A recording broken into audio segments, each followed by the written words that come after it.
Pai, e do Filho, e do Espírito Santo. Amém. Queridos irmãos e irmãs, sejam muito bem-vindos para começarmos hoje a meditação do Novo Testamento. Sou o Padre Daniel Ribeiro, SCJ, um padre deoniano do Sagrado Coração de Jesus. Neste ano, nós temos um projeto muito ousado, um projeto muito importante. Nós queremos ler a Bíblia em um ano. Então, muito obrigado a você que está retornando ao nosso canal, você que já está nos acompanhando desde o início do ano. Hoje é o dia de número 274. E também muito obrigado, seja muito bem-vindo a você que está chegando hoje neste canal, você que vai meditar apenas o Novo Testamento. Se você vai meditar apenas o Novo Testamento, você é muito bem-vindo e vai ser possível, em 3 meses, 90 dias, meditar, conhecer todo o Novo Testamento. Um abraço, uma acolhida muito especial também aos telespectadores da TV Século XXI. Sejam muito bem-vindos. Esse é um canal que procura evangelizar, um canal da Igreja Católica Apostólica Romana. Como de costume, queremos começar a nossa meditação pedindo a bênção, pedindo a presença de Deus. Rezemos juntos. Pai nosso que estais nos céus, santificado seja o vosso nome, venha a nós o vosso reino. Seja feita a vossa vontade, assim na terra como no céu. O pão nosso de cada dia nos dai hoje. Perdoai-nos as nossas ofensas, assim como nós perdoamos a quem nos tem ofendido. E não nos deixeis cair em tentação, mas livrai-nos do mal. Amém. Ave Maria, cheia de graça, o Senhor é convosco. Bendita sois vós entre as mulheres, e bendito é o fruto do vosso ventre, Jesus. Santa Maria, Mãe de Deus, rogai por nós, pecadores, agora e na hora de nossa morte. Amém. Glória ao Pai, ao Filho e ao Espírito Santo, como era no princípio, agora e sempre. Amém. Queridos irmãos e irmãs, gostaria de começar dizendo assim, partilhando algo que eu tenho refletido já faz algum tempo. Nós que somos católicos temos muita facilidade com novenas, com devoção popular, muitas vezes até com a vida sacramental. Porém, nós temos um limite, uma fragilidade muito grande quando nós falamos da Bíblia, quando nós falamos da Sagrada Escritura. Parece que nós católicos, em geral, nós temos um certo medo, nós temos um certo receio de falar da Bíblia. Então, um grande desafio. E o Padre convida você a aceitar, abraçar esse desafio juntos. É nós perdermos o medo de conhecermos, de aprofundarmos a Sagrada Escritura. Cada vez mais eu acredito que uma das melhores maneiras de nós fortalecermos a nossa fé é esclarecendo a nossa fé. Então, todo católico, ele tem o direito, de certa forma também o dever de conhecer mais sobre a Sagrada Escritura. Por isso, Bíblia na mão, papel e caneta, nós vamos meditar a Sagrada Escritura. O padre usa 3 Bíblias, eu tenho a Bíblia de Jerusalém, que eu gosto muito, tenho a Bíblia também do Peregrino e também uso a Bíblia da CNBB. Você vai escolher aquela que você preferir. Para o Antigo Testamento, o padre usou a Bíblia de Jerusalém. E agora eu vou usar a Bíblia da CNBB, que eu já tenho algumas notas de quando eu li a Bíblia pela primeira vez. Então seja muito bem-vindo mesmo, assuma esse compromisso. Até o final do ano, nós queremos ler a Bíblia toda. Irmão e irmã, quando nós falamos do Novo Testamento, nós sabemos o Novo Testamento ele fala sobre Jesus. É o período histórico que nós temos relatado em textos escritos sobre a presença de Deus no nosso meio. E aí nós temos os evangelhos, as cartas de São Paulo, nós temos as cartas dos outros apóstolos e depois o Apocalipse. Quando nós falamos em evangelho, aqui é algo muito claro, nós temos clareza, temos o evangelho de Marcos, de Mateus, de Lucas e de João. Mas qual foi o primeiro evangelho a ser escrito? A tradição nos diz que o primeiro evangelho é o evangelho de São Marcos. Por que se escreveu um evangelho? Por que São Marcos foi escrever este texto? Então você vai prestar atenção no padre, nós vamos fazer uma reflexão juntos. Imagine assim, Jesus, ele ressuscitou, ele deixou de viver fisicamente, presencialmente, totalmente fisicamente aqui no nosso meio, ali pelo ano 30, 33. E depois disso, até o ano 65, não tinha nenhum texto escrito diretamente sobre a vida de Jesus. Nós tínhamos as cartas de São Paulo, nós tínhamos textos falando sobre as viagens missionárias deste grande apóstolo, mas nenhum texto escrito diretamente sobre a vida de Jesus. O próprio Jesus, ele tinha pedido que os apóstolos anunciassem, pregassem a boa nova. Ele não pediu para escrever. Mas chegou um momento, os apóstolos, a comunidade percebeu a necessidade de se colocar escrito, se registrar aquilo que eles tinham visto. E aí haviam 3 razões principais. Qual foi a primeira razão? As testemunhas visíveis, aqueles que tinham convivido com Jesus, estavam já ficando velhas. Estas testemunhas que eram pessoas que tinham passado parte da sua vida com ele, possivelmente elas morreriam e poderia acontecer isso em breve. E a comunidade também estava, de certa forma, esfriando a sua fé. Será que Jesus viveu mesmo? Já faz 30 anos, será que não é um folclore? Então, internamente havia essa questão. As testemunhas que tinham visto Jesus estavam velhas e muitos começaram até a duvidar da sua existência. E aí nós vamos para uma segunda razão. A comunidade ela estava se expandindo. Haviam cristãos já na Europa, na Ásia Menor, em vários lugares. Era preciso que tivesse algo, referência sobre a vida de Jesus, que não ficasse só nesta tradição que era oral. E aí, por fim, uma outra razão, Israel, Jerusalém começou a ser invadida pelos romanos. E aí depois nós temos ali a tomada de Israel, de Jerusalém, e depois o templo também é destruído. Então muitos diziam assim, quem é Jesus? Se ele é o Salvador, por que Israel é destruído? Por que os cristãos estão sendo perseguidos? O que mudou? Qual a diferença depois da ressurreição e da vinda de Jesus? Será que ele existiu? Será que mudou alguma coisa? Então começaram a questionar o valor e a existência de Jesus. E aí surge o Evangelho. São Marcos, ele foi primeiro discípulo de Paulo, e aí depois ele foi discípulo de Pedro. A parte que fala de Paulo, nós podemos ver ali, estão nos capítulos 12 e 13 de Atos dos Apóstolos. Mas nós vamos começar a pensar assim. Primeiro o Evangelho a ser escrito, e aí surge uma pergunta. Quem é Jesus? Quem é Jesus? O texto vai responder esta pergunta. Quem é Jesus? Do capítulo 1, versículo 1, até o capítulo 8, versículo 29, São Marcos, ele vai principalmente responder essa pergunta. Quem é Jesus? E aí, se você tem a Bíblia, capítulo 1, versículo 1, nós já temos, é como um filme, às vezes a gente diz assim, o filme, se você perder a primeira cena, você não entende mais nada. Então o Evangelho de São Marcos é mais ou menos nesse sentido. Se nós não entendermos o começo, depois nós vamos ter dificuldade com todo o restante. Por quê, padre? Ali no primeiro versículo já vai dizer quem é Jesus. O texto diz, início do Evangelho de Jesus Cristo, Filho de Deus. Quem é Jesus Cristo? O Filho de Deus, ou o Messias. E aqui vai surgir uma outra pergunta. O que significa dizer que Jesus é o Messias? O que significa dizer que Jesus é o Filho de Deus? No Antigo Testamento, ali nos textos escritos antes de Jesus, dizia que o Filho de Deus, o Messias, ele teria 2 características, 2 sinais que seriam muito claros na vida dele, que seriam como uma prova que ali nós tínhamos de fato o Filho de Deus. Primeiro, anunciar a boa nova com autoridade. Ele teria a capacidade de pregar de uma forma que tocaria o coração das pessoas.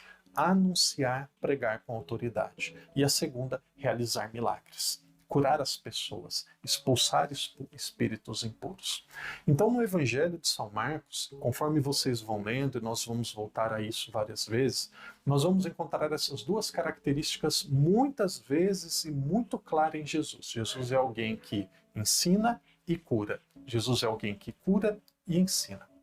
E nessa primeira parte, nós vamos encontrar, na verdade, em todo o Evangelho de São Marcos, que tem 16 capítulos, um dado aqui muito interessante, que nós chamamos de segredo messiânico.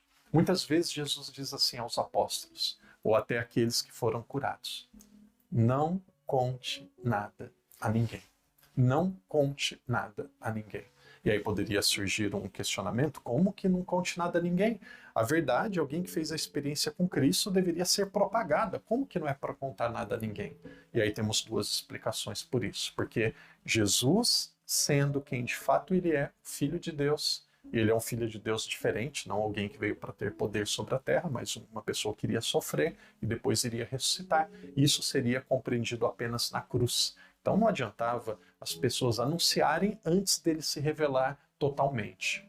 O anúncio deveria ser feito depois da revelação total que aconteceu na cruz. E outra razão, Jesus estava vivo, ele estava presente, ele queria que cada pessoa o conhecesse como Filho de Deus, a partir de um encontro pessoal com ele, e não a partir daquilo que outras pessoas iriam ser. O anúncio deveria ser depois da morte, depois da ressurreição de Jesus. Então, quando nós encontrarmos aqui nesse evangelho, vamos encontrar várias vezes Jesus dizendo: não diga nada a ninguém, guarde segredo, não fale nada a ninguém. Isso se chama segredo messiânico. Por quê? Porque as pessoas iriam anunciar depois da sua morte na cruz, ou seja, a partir do momento que ele tinha se revelado totalmente como o verdadeiro Messias, alguém que iria sofrer. Também porque ele queria que as pessoas fizessem uma experiência pessoal com ele. Então, irmãos e irmãs, isso daqui é de uma forma breve, é um pouco uma introdução daquilo que é o Evangelho de São Marcos. No dia de hoje, nós vamos meditar o primeiro capítulo. Evangelho de São Marcos, primeiro evangelho que foi escrito. Irmão e irmã, primeiro capítulo, nós temos aqui algumas histórias, alguns pequenos textos. Vocês vão ver, o padre muitas vezes vai utilizar este termo, o termo perícope. O que é uma perícope? Perícope é um pequeno texto que conta uma pequena história, uma pequena parte da vida de Jesus. Então, nós temos um capítulo todo e o capítulo é dividido em pequenas partes. Cada parte nós chamamos de perícope. Normalmente, nós pegamos esses pequenos textos e vamos estudando cada um desses pequenos textos. E é isso que o padre vai fazer muitas vezes com vocês. Nós vamos pegar pequenos textos e vamos estudando cada um deles.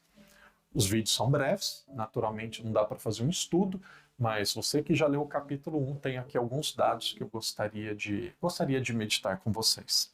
Então nós temos aqui no primeiro versículo uma chave para entendermos o Evangelho. Evangelho de Jesus Cristo, Filho de Deus. Naquela época havia uma pergunta: quem é Jesus? Quem é Jesus? Então São Marcos diz: quem é Jesus? Ele é o Filho de Deus. E aí, se Jesus é o Filho de Deus, o que ele precisa fazer? Precisa curar e ensinar. Curar e ensinar. Duas credenciais que o Messias teria. E essas duas credenciais nós vamos ver no Evangelho todo. Nós temos um texto, depois da introdução de João Batista no deserto, nós temos o batismo de Jesus. Interessante que no batismo de Jesus, uma voz, uma pomba aparece, o Espírito Santo, uma voz do céu diz: esse é o meu filho amado. Então aqui nós temos um grande sinal já da Santíssima Trindade. Nós temos o Pai, que é aquele que diz, aquele que fala. Nós temos a própria presença do Filho, que é Jesus, e nós temos uma pomba, que é o símbolo do Espírito Santo. E lá no Antigo Testamento já existem vários exemplos, já existem muitos sinais, principalmente em Isaías capítulo 42, Deus dizendo assim, tem uma passagem que diz do servo de Javé: este é o meu filho amado. Ou seja, aquilo que foi anunciado no Antigo Testamento, depois vai se cumprir na vida de Jesus. Quando nós olhamos para o próximo texto, e eu gosto muito desse texto, quando nós olhamos para o texto do deserto, o texto do deserto é um texto que é conhecido por todos nós. Aqui ele aparece de forma mais breve, de uma forma muito breve. No Evangelho de São Marcos aparece que é o Espírito Santo que leva Jesus para o deserto. Lá no Antigo Testamento temos o profeta Oséias que diz assim: quando Deus quer falar no coração de uma pessoa, Deus conduz essa pessoa até o deserto. Jesus passou 40 dias. Esse número 40 na Bíblia é muito significativo. 40, o tempo que o povo passou 40 anos no deserto. 40, o tempo que durou o dilúvio. 40, o tempo que Jesus passou até a sua ascensão aos céus. Pode ser número, 30 mais 10, mas principalmente aqui é um tempo teológico. 40 na Bíblia significa um tempo de transição. E Jesus no deserto, o texto diz que ele convivia entre as feras. Aqui é um sinal que o Messias chegou. Isaías diz que o tempo do Messias, o tempo, podemos dizer assim, do Salvador, Isaías capítulo 11, seria um tempo de pacificação. Os animais, as pessoas, elas conviveriam bem entre si. Então Jesus ele convive com os animais. Aqui nós temos um sinal que o Messias estava no nosso meio. E aqui um grande sinal, para mim ainda mais importante, Os anjos o serviam. Os anjos estavam ao seu serviço. Nós vemos isso no versículo 13. Quem que os anjos servem? Os anjos servem a Deus. Os anjos estão ao serviço de Deus. Os anjos servindo Jesus significam que os anjos estavam servindo Jesus, significa que Jesus era o próprio Deus. Eu sempre fiz um questionamento e gostaria de apresentá-lo e responder agora a vocês. O questionamento que eu fazia é: quais foram as primeiras palavras que Jesus disse? Quais as primeiras palavras de Jesus que aparecem na Sagrada Escritura? Naturalmente, quando Jesus era bebê, nós não sabemos quais foram as primeiras palavras, mas o primeiro evangelho que foi escrito é o Evangelho de São Marcos. No Evangelho de São Marcos, as primeiras palavras que aparecem não escritas sobre Jesus, mas saídas da boca de Jesus, elas se encontram no versículo 15. Jesus diz assim, primeiras palavras: completou-se o tempo e o reino de Deus está próximo. Convertei-vos e crede no Evangelho. Primeiras palavras: convertei-vos e crede no Evangelho. Pois nós temos uma passagem de Jesus chamando seus apóstolos. É muito interessante que no Antigo Testamento, Elias, ele convidou alguém para segui-lo, convidou Eliseu. Eliseu disse assim: olha, deixa eu despedir dos meus pais, deixa eu ficar um tempo com a minha família. E aí Elias deixou Eliseu fazer isso. Agora no Evangelho não. Imediatamente eles deixaram tudo para seguir Jesus. Por quê? Porque Jesus está acima de Elias, porque o seguimento de Jesus ele deve ser imediato. E aí os primeiros discípulos aqui, segundo o Evangelho de São Marcos, nós temos uma dupla de irmãos. Pedro e André, nós temos também Tiago e João. Aqui está uma das partes centrais. Jesus começa a dar os sinais messiânicos, os sinais que ele realmente é o Filho de Deus. Quais são esses sinais? Sinais messiânicos. Jesus cura e ensina, cura e ensina. Quando Jesus está na sinagoga, o que ele faz? Normalmente, alguém na sinagoga ensina.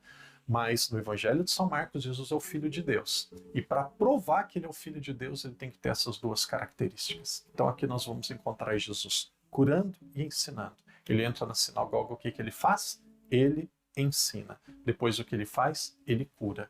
Havia um espírito impuro que estava falando alto, que estava gritando, e aí Jesus, quando ele cura aquele homem, ele está realizando na sinagoga não apenas a cura de alguém que tinha um espírito impuro, ele está provando, já na sinagoga, que ele tinha aquelas duas credenciais, aqueles dois sinais de ser o Filho de Deus. Ele cura e ele ensina. Jesus vai à casa da sogra de Pedro, e aí depois nós temos, e aqui é um versículo que é chave para nós entendermos, aqui o Evangelho de São Mateus, versículo 19. Esses dois sinais, essas duas provas que Jesus é o Filho de Deus, vai aparecer aqui.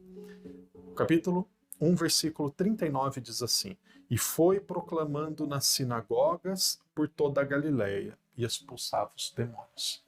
Quem é Jesus? O Filho de Deus. Então, prova que ele é o Filho de Deus. Para provar que ele é o Filho de Deus, ele cura e ensina. Na sinagoga, ele cura e ensina. Depois, vai dizer que por onde ele ia, ele curava e ensinava. E aí nós temos uma outra cura, e a última delas é a cura do leproso. E aqui tem um texto também que é muito importante. Jesus ele cura o leproso. E quando Jesus cura o leproso, ele toca no leproso. Ele podia apenas falar, não, mas ele toca no leproso. Ele toca o leproso para quê? Naquele período, no Antigo Testamento se diz isso, uma pessoa que ela tocasse um leproso, tocasse um doente, ela precisava ficar até o final do dia, o dia todo, afastado da convivência da comunidade. Por quê? Porque ela estava impura. E aqui Jesus ele dá dois sinais curando o leproso através de um toque. Primeiro sinal, ele é capaz de curar uma pessoa que está enferma. E segundo sinal, ele não se contamina tocando alguém que estava enfermo.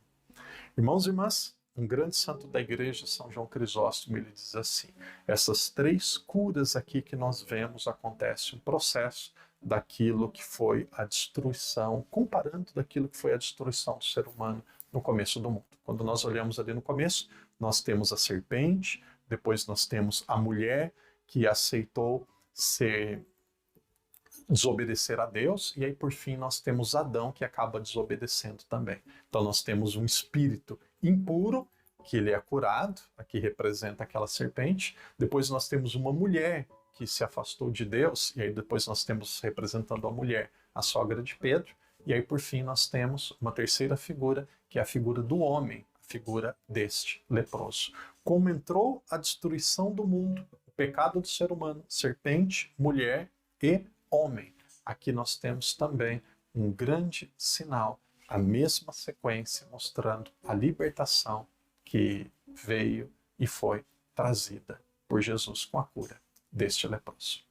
Irmãos e irmãs, esse é o primeiro capítulo do Evangelho de São Marcos. O mais importante é você ler e depois você acompanhe os vídeos para você conseguir aprofundar um pouco com o Padre. Amanhã será o segundo dia do Novo Testamento. Amanhã nós vamos meditar os capítulos 2 e os capítulos 3.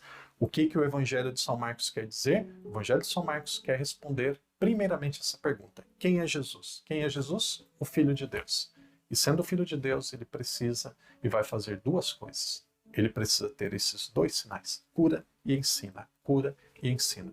Então hoje ele já começa a provar que ele é capaz de ensinar com autoridade e de curar até os espíritos impuros.